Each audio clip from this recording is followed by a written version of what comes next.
This is the myth of Baucis and Philemon.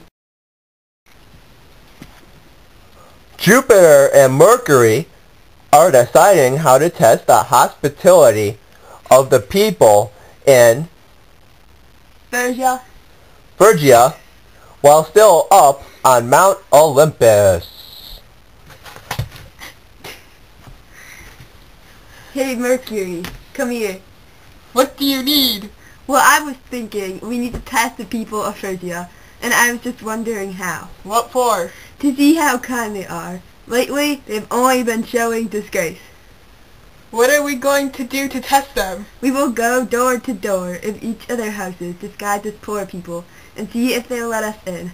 Sounds like a plan.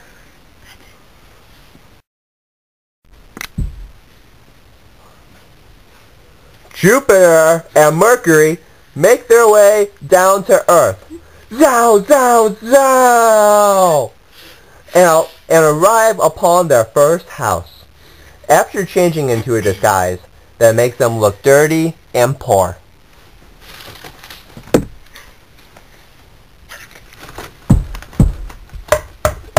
Is anyone home?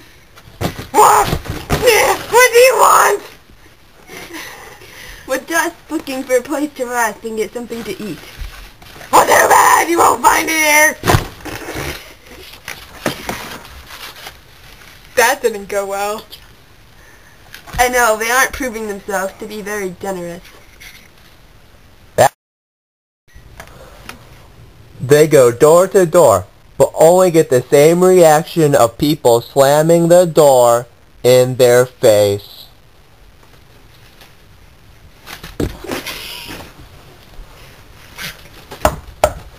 Go away. Go away! Go away, you ugly beasts! Three hours later.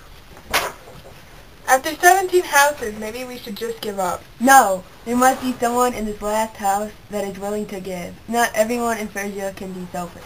Maybe. We just better hope so, otherwise we might have to destroy it.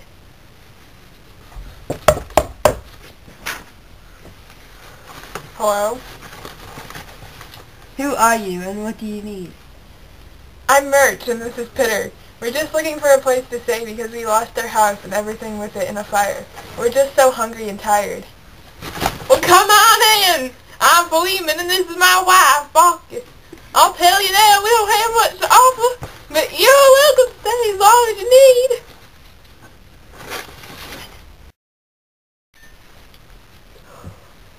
They all sit down to a small feast of food and wine.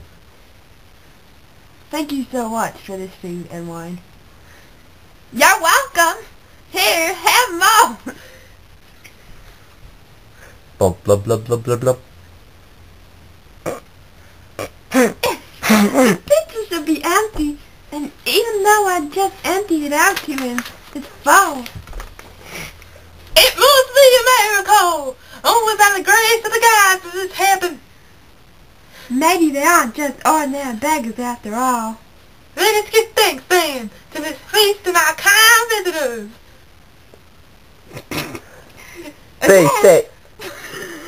They say a quick prayer and then smile at the beautiful gods. Again, I'm sorry we don't have much to offer, but poverty isn't so bad when your spirit is rich and you're filled with love. That is true, but we do have one more thing to offer. Our goose. The goose was more like a pet to them, so giving it up was difficult. Thank you. You're so kind, giving up your last goose to us and you're strangers that you will probably never even encounter once you leave. Well, it is only expected of us to give back some of what we've already been so blessed with. Doesn't seem you have been blessed at all.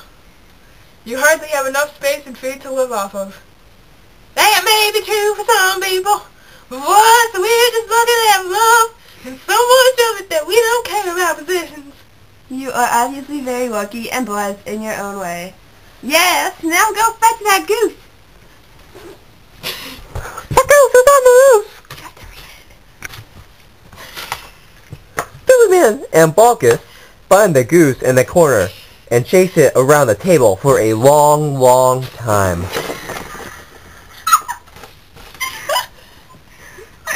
Well, kids in the enjoying.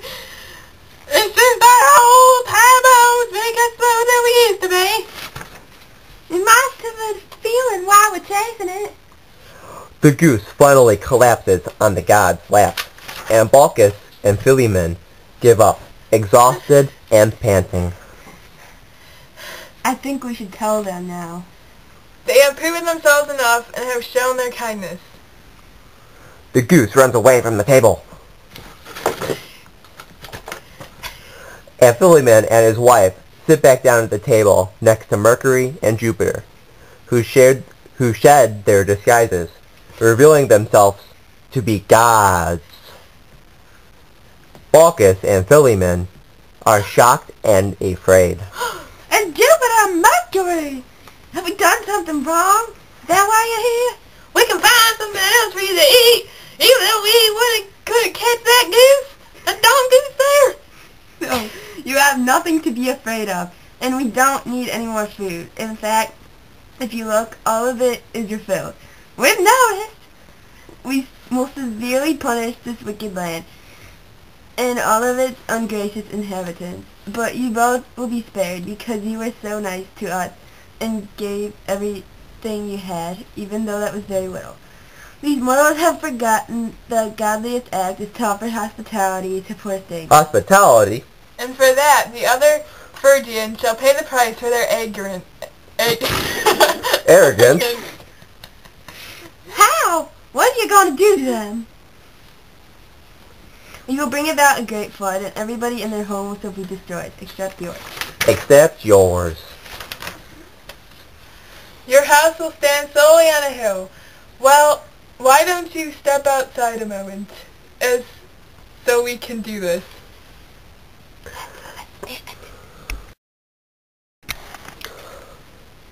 They do as they are told and walk outside to see the water where there used to be fertile land and great buildings.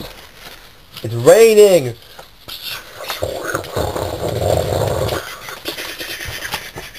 Hey, looky here, we have been saved from this awful flood.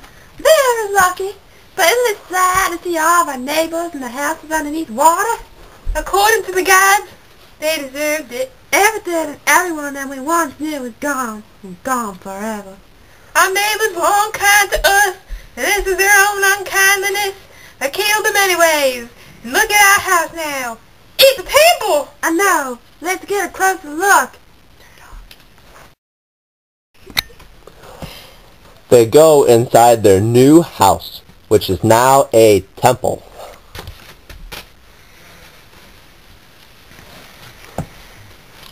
So what do you think of your new home? It's wonderful. Thank you both so much.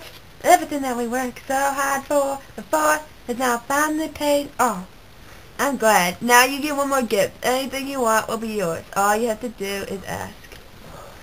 Baucis and Philemon whisper to each other and decide upon the same thing.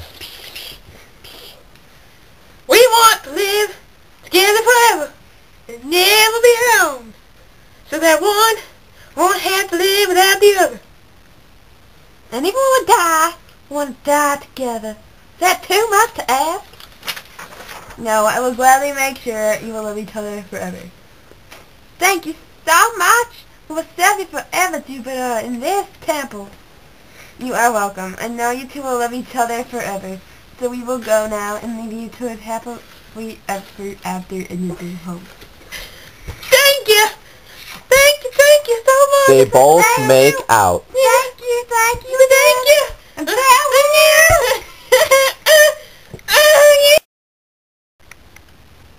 Jupiter and Mercury leave their house and go up to Mount Olympus, where they watch as Baucis and Philemon live out their lives together and realize the quality of it. It came a time for them to die, though, but when they do, they merge into two trees, a linden and an oak, and became intertwined. This tree becomes a place where many people come to visit and marvel over and hang wreaths on. So even after they died, Baucis and Philemon are still together, and their hospitality is still being recognized today.